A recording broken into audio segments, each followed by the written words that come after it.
The Italian Wine Podcast is the community-driven platform for Italian wine geeks around the world. Support the show by donating at ItalianWinepodcast.com. Donate €5 or more and we'll send you a copy of our latest book, My Italian Grape Geek Journal, absolutely free. To get your free copy of My Italian Grape Geek Journal, click Support Us at ItalianWinepodcast.com or wherever you get your pods. Grazie mille.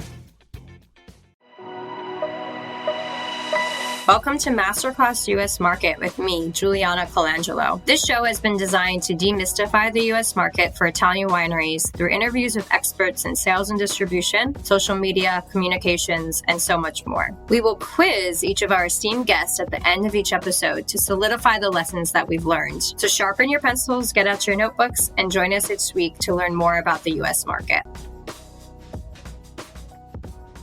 Hello, welcome to Masterclass U.S. Wine Market. Today I'm thrilled to welcome Danny Brager to the Italian Wine Podcast. We're here today in Verona at Wine to Wine, so it's exciting to have you here in person, Danny. Thanks for joining me. No kidding. Yeah? That's good. Danny has a wealth of experience in the beverage alcohol industry, analyzing trends for many years. He formerly headed the Nielsen Beverage Alcohol practice area in the U.S. for over 20 years, and in his current consulting role, Danny provides data-driven analysis to beverage alcohol companies seeking to translate information into authoritative, fact-based insights in support of their corporate or brand goals. Danny is also a special advisor to the Wine Market Council.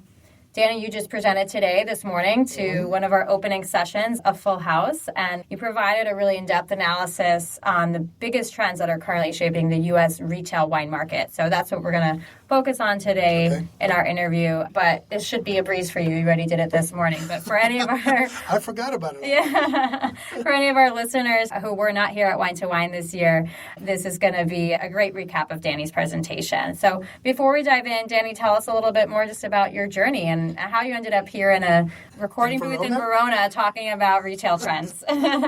Okay, well, let's see. I started in Toronto, married a lady from Southern California, ended up in California. But on the work side of things, I actually had been working for Nielsen covering all sorts of other categories that weren't very exciting, like canned fruit and vegetables and diapers and stuff like that.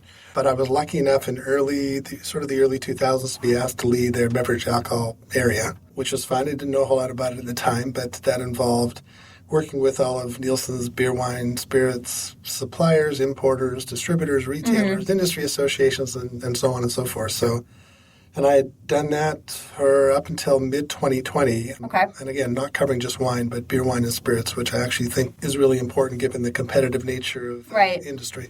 And then I left in mid-2020, didn't exactly know what I was going to do, but I thought maybe I could sort of help, especially medium and small-sized companies, figure out what data they might need, how to get the data, how to interpret it. And I've been doing that ever since then. And in addition to that, I also work with Azure Associates, which is a strategic advisory firm involved in M&A activity, route-to-market solutions, and so on. And as you mentioned, help out the Wine Market Council from time to time, and love to speak at different industry events and talk about what's going on with numbers. That's my thing, is what are the facts, what's the data.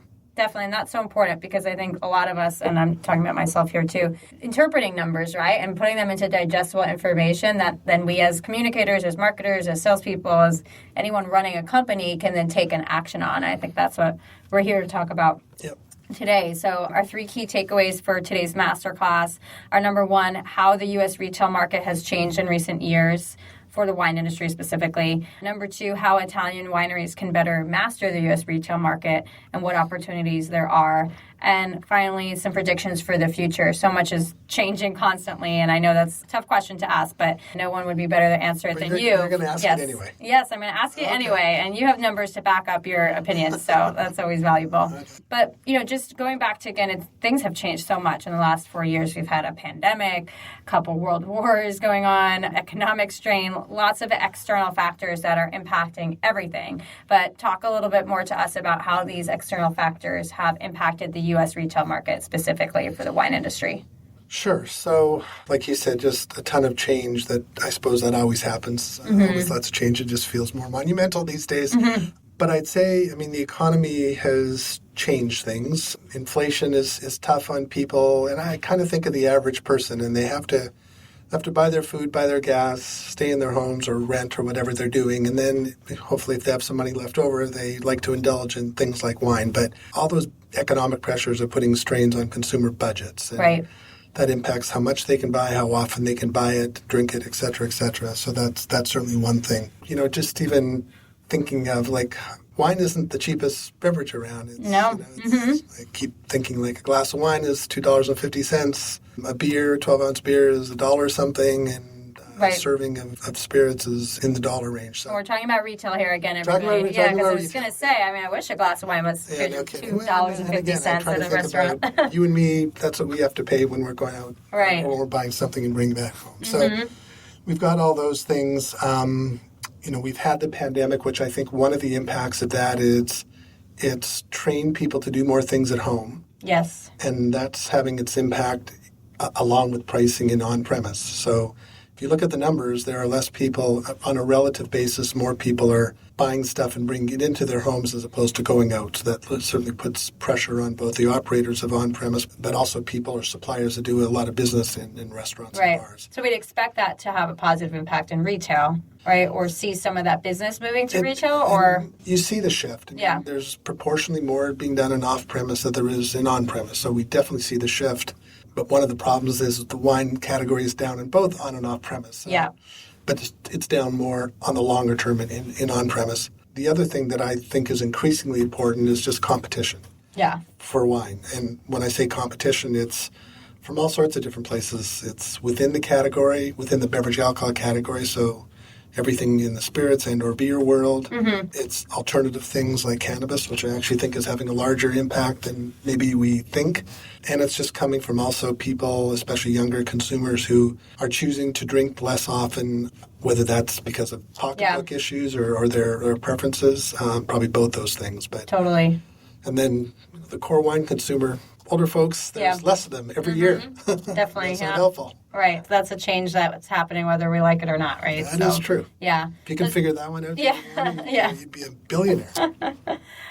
So, Danny, speaking of younger consumers, we know a lot of the work at the Wine Market Council, we spoke to Liz Tosh a few episodes back, is around consumer consumption habits when it comes to the wine category. So can you summarize for us some of the biggest changes that are happening for the consumer when it comes to how they're consuming wine?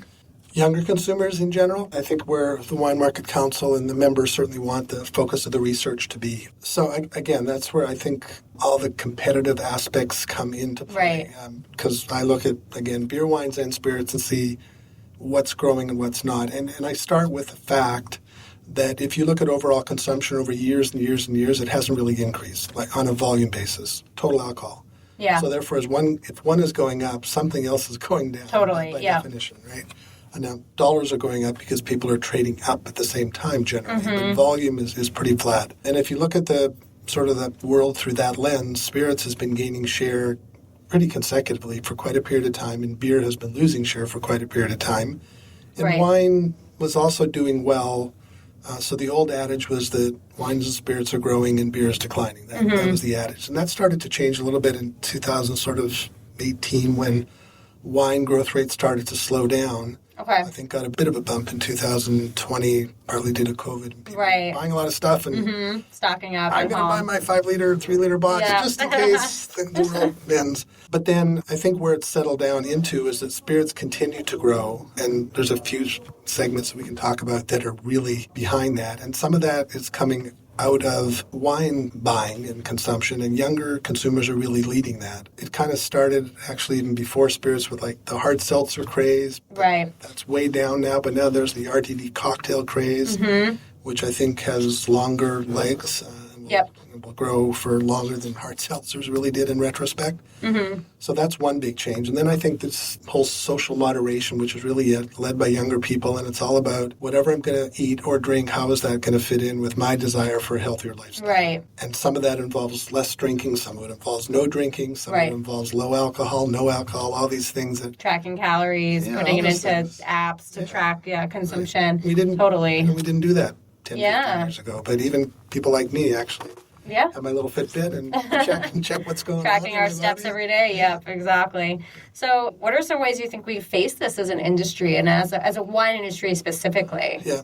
Well, I think there's a couple things. One is products. Yeah. I mean, if you look at some successful brands, they've evolved into lower calorie versions, either launched a new brand or taken an existing brand and extended the brand into light versions. So right. No sugar, low cal, so on. There's a lot of low alc brands that are out there. There's some RTD wine-based things, spritzes and stuff like that. Aren't as big as spirits, but they're out there. They're out there. So part of it is products, and I think as science evolves and technical aspects evolve, things like non-alc wines, some are good, some maybe can be improved, but they will improve. And I look at beer as an example. Definitely. A non-alc beer tastes pretty good, kind of like the alcoholic version. So I think that'll change over time. Then I think there's the aspect of how do we communicate that in a responsible, legal way, which is difficult to talk about health and drinking. Right. But how do we communicate that in that responsible way that, wine in moderation can be part of a healthier lifestyle? Right. And I thought it was interesting, the Wine Market Council research, when you ask people like what wellness means to them, they'll give you answers like, well, the calories and so on and so forth, but they'll also say relaxation, social connections, an appropriate work-life balance. And I think wine can fit into all those things. Social wellness, right? Yeah, that's a part of wellness. But I don't think as an industry we've kind of figured out that message and voiced it collectively with enough force and power. And collectively, and like you said earlier, legally, and figure out ways in which to legally and responsibly communicate some of those benefits of drinking wine specifically and following that moderation topic. I've seen some things which I thought were quite novel. There's catalogs like Better For You, which I think the idea behind is really great. I'm just not sure if it's okay to say drinking is better for you. What they're trying to get across is products that are in quotation marks better for you. I'm not sure if the right tagline is better for you. Maybe it is, I'm not sure. Right, but coming up with ways to communicate some of the benefits that you mentioned or the reason, and also the lifestyle aspect too of drinking wine for sure. Absolutely. Yeah. So now that we've talked about some of the challenges, let's try to flip and talk about some of the opportunities and the other side of the coin. What are some of the opportunities that lie for the Italian wine category specifically in the U.S. market? I know you covered a bunch of them today in your session, so tell us a little bit more about some of the opportunities there are for the Italian wine category. Well, again, numbers-wise, I look at just data to say, like, where are we doing really well? Well, the best example, like, if someone says what's doing really well in wine, my first example is Prosecco's doing awesome. Like, it's sustained growth, which is really tough in wine. So, and Prosecco Rosé, we learned, right? Prosecco Rosé, which is an opportunity to build on top of just, Prosecco before Rosé. Italian Wine Podcast, part of the Mama Jumbo Shrimp family.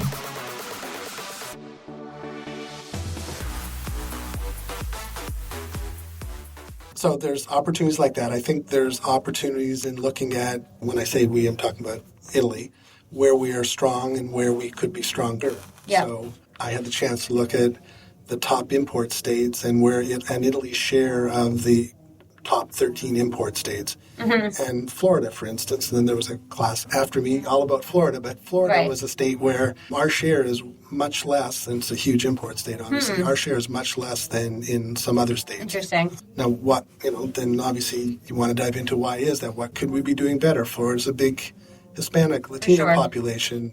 Probably not doing well with Latinos. Yeah. Some other countries are. Spain is doing quite well. South America, So there's, look at things like that. And then, then it's back to, there's like 6 million visitors from the U.S. that go to Italy every year. What are we doing with them to make them ambassadors when they come back? Keep them engaged in the category. Absolutely. Yeah, There's definitely. 50,000 Italian restaurants in the U.S. I mean, there's just, I think there's just, and people love Italy. There's just a ton of opportunities. People do love Italy, absolutely. They do love Italy. Yeah, I think the Italian wine category has a huge upside there, and a big benefit that a lot of other categories just can't claim is the Italian love affair, American love affair with Italy, also the American knowledge of Italian culture, Italian food. They understand it, right? It's so proliferated and so huge across the U.S. market. I mean, anywhere you go from a major city to a tiny suburb, there's some form of an Italian restaurant. Absolutely. Like, you'll find it, right? And it's even for the savvier travelers. I mean, it's not just Italy. They know the different regions, which give opportunities for those regions within Italy to market themselves